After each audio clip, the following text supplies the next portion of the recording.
Hola muchachos, para esta oportunidad vamos a hablar sobre los procesos de Markov discretos en el estado y continuos en el tiempo, con un ejemplo donde nuestra variable aleatoria es los trabajos informales en la ciudad de Pereira.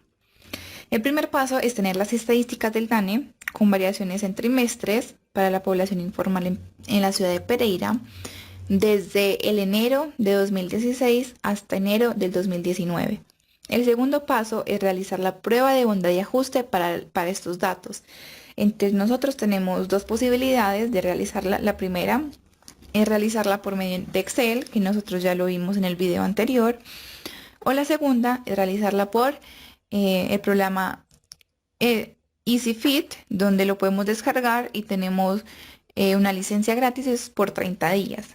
Entonces les voy a enseñar cómo se utiliza este programa. Primero se copia y pega todos los datos sin ordenar. Eso es muy importante. Así como se ve en la imagen. Se señalan todos los datos sin ordenar. Se da clic en analizar.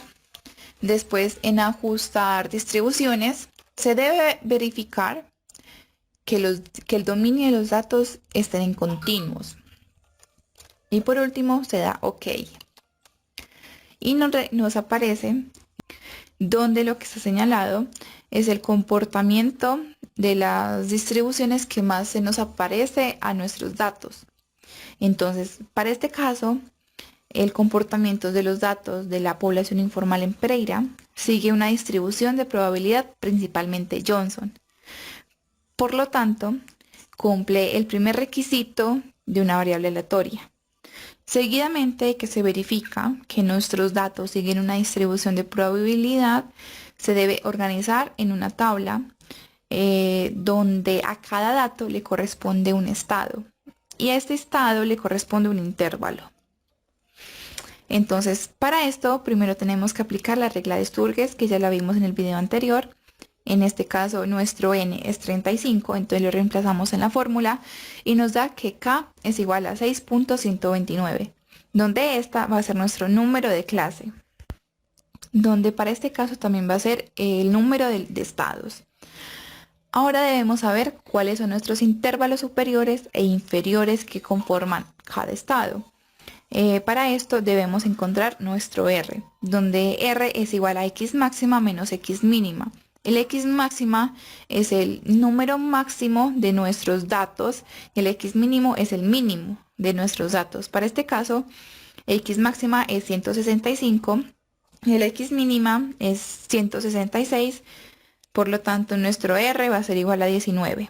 Después tenemos que mirar nuestro rango de intervalo, donde I es igual a R sobre K. Entonces, sería igual a 19 sobre 6.129. Y esto es igual a 3.1. Después ya lo podemos organizar en una tabla, donde los estados son los mismos que la regla de Sturges, que nos da 6.1. Entonces lo aproximamos y nos dan 6 estados. Para encontrar el intervalo inferior es nuestra X mínima, cuando estamos en el estado 1. Y el intervalo superior es X mínima más el rango de intervalo, que será 3.1. Lo aproximamos y nos da 149. Cuando estamos en el estado 2, el intervalo inferior será el intervalo superior del estado anterior más 1. Es decir, 149 más 1 es igual a 150. Y para nuestro intervalo superior va a ser el intervalo inferior más el rango de intervalo, que es 3.1. Lo aproximamos y nos da 153. Hacemos ese mismo procedimiento para los demás estados. Seguidamente tenemos que encontrar nuestra frecuencia. Entonces, para esto designamos cada dato un estado y contamos cuántos datos están en el estado 1. Para este caso son 5 datos. Lo mismo pasa cuando estamos en el estado 2. Contamos cuántos datos están en el estado 2 y son 8. Así sucesivamente. Y aquí pasa algo muy curioso, porque para nuestro estado 6 la frecuencia es 0. Por lo tanto, podemos suprimir ese estado y quedarnos solamente con estados del 1 al 5. Después debemos mirar nuestra matriz estocástica de transición.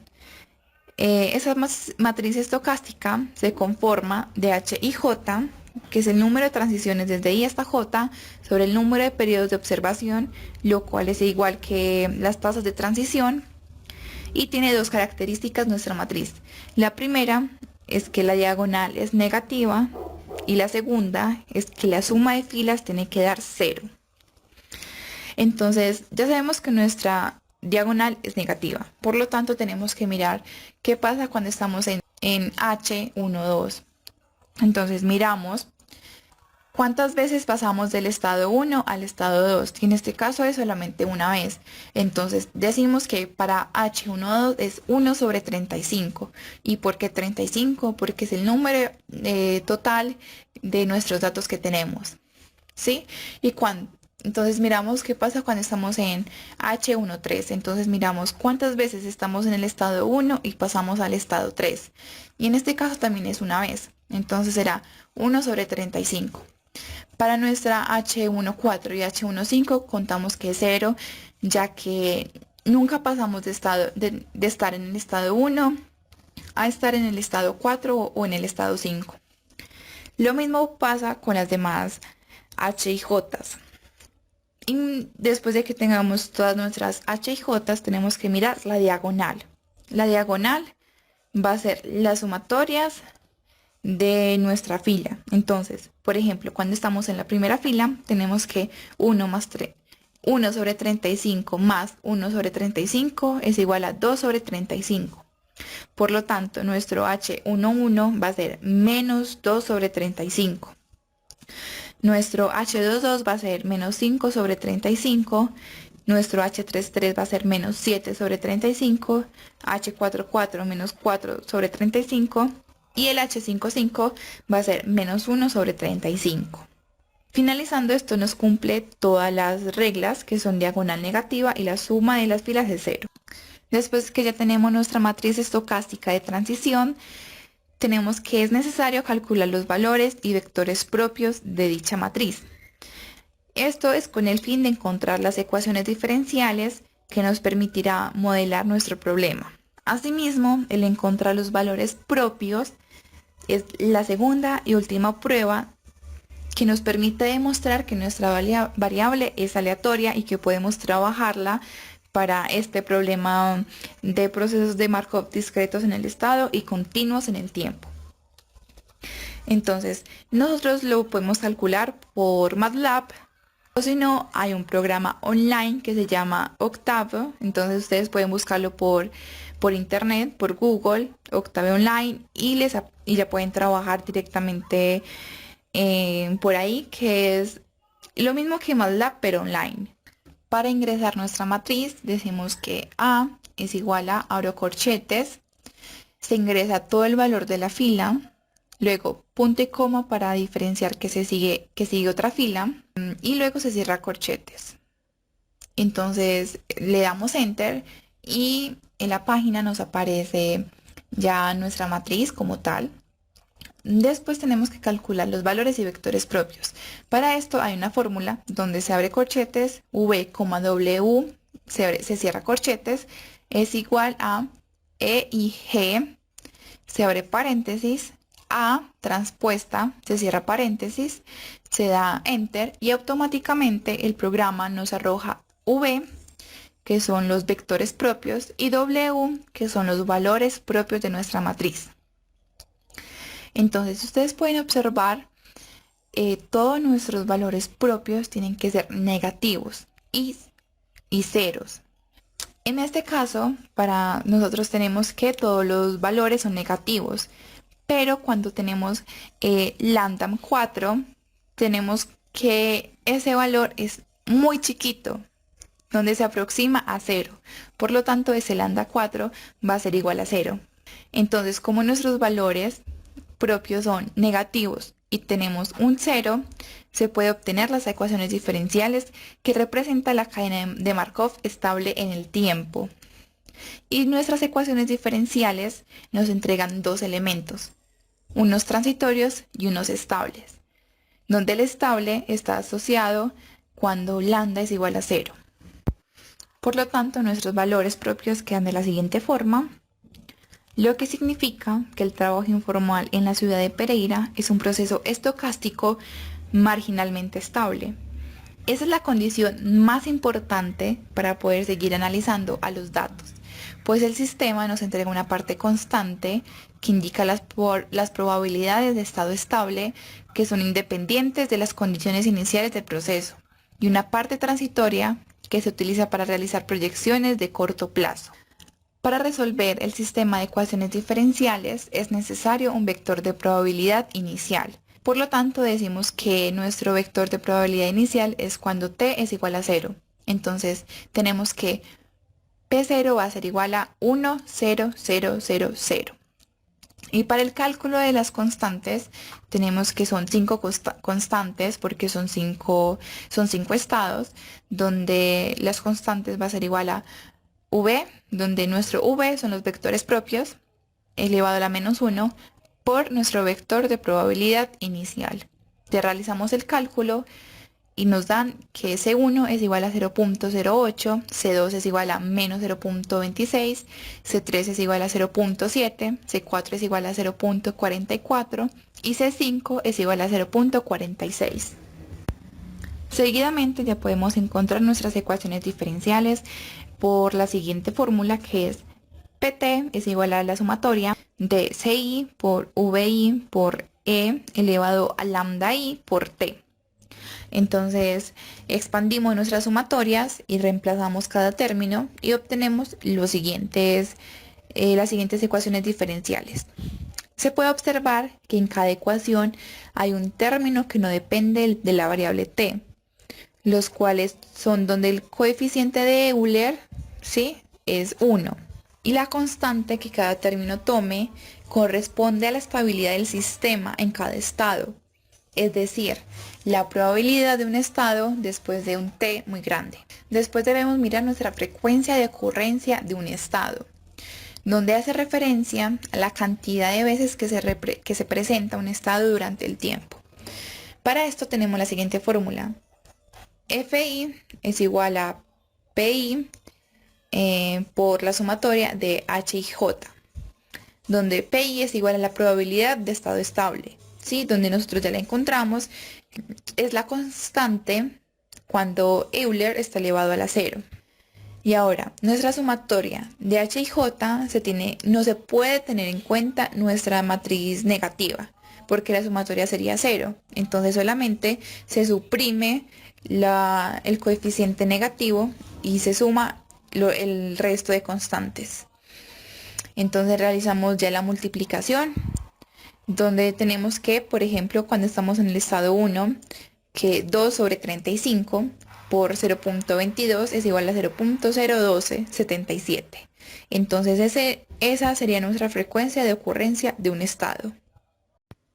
Seguidamente todos los procedimientos, ahora llega lo más interesante, que es el análisis.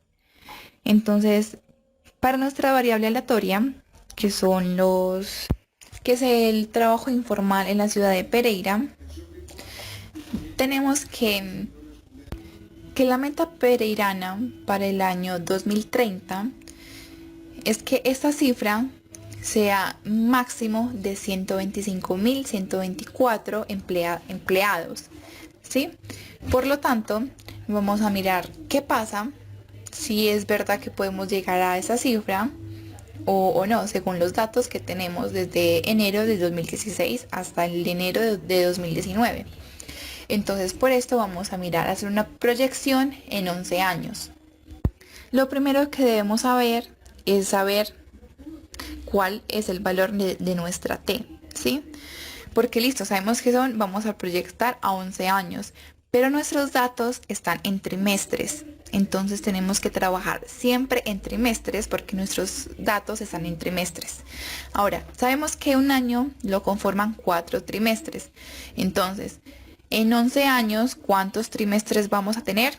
Serían 44 trimestres. Entonces, vamos a nuestras ecuaciones diferenciales y reemplazamos nuestros P, pues nuestra T por 44, ¿sí? Entonces, realizamos todo el cálculo y estos valores son de nuestras frecuencias, ¿sí? Entonces, para el estado 1 tenemos que es 0.29, para el estado 2 es 0.25, para el estado 3 es 1.17, para el 4 es 0.16 y para el 5 es 0.11. Se puede observar que el estado más visitado es el estado 1, el cual se tiene una probabilidad de 29% de que el trabajo informal en Pereira esté entre 146.000 y 149.000 para las empresas de hasta 5 trabajadores, ¿sí? Sin embargo, nótese que el estado 2, la probabilidad es muy parecida al estado 1 y lo mismo pasa para los demás estados. Entonces, no hay ningún estado que predomine para los próximos 11 años, lo cual podemos hacer unas conclusiones al respecto. Entonces, uno es que el futuro de los empleados informales es incierto, ya que las probabilidades a 11 años no están muy alejadas de unas con las otras. Por lo tanto, no se tiene una tendencia grande a un estado en particular. Lo segundo, que también es muy preocupante, es que si el gobierno quiere cumplir su proyección dentro de los próximos 11 años, debe cambiar sus acciones, puesto que la meta que ellos quieren cumplir no está representada en ningún estado. Entonces, si se sigue proyectando dentro de 50 años, dentro de 100 años, nunca va a llegar el gobierno a cumplir la meta, ya que el número que ellos quieren cumplir no se representa en ninguno de nuestros estados. Entonces se puede tener más datos para ser más específicos, más exactos en nuestras proyecciones, o el gobierno tiene que cambiar todo su plan de acción. Y el tercer conclusión es que los procesos de Markov discretos en el estado y continuos en el tiempo permiten modelar los fenómenos de trabajo informal en la ciudad de Pereira.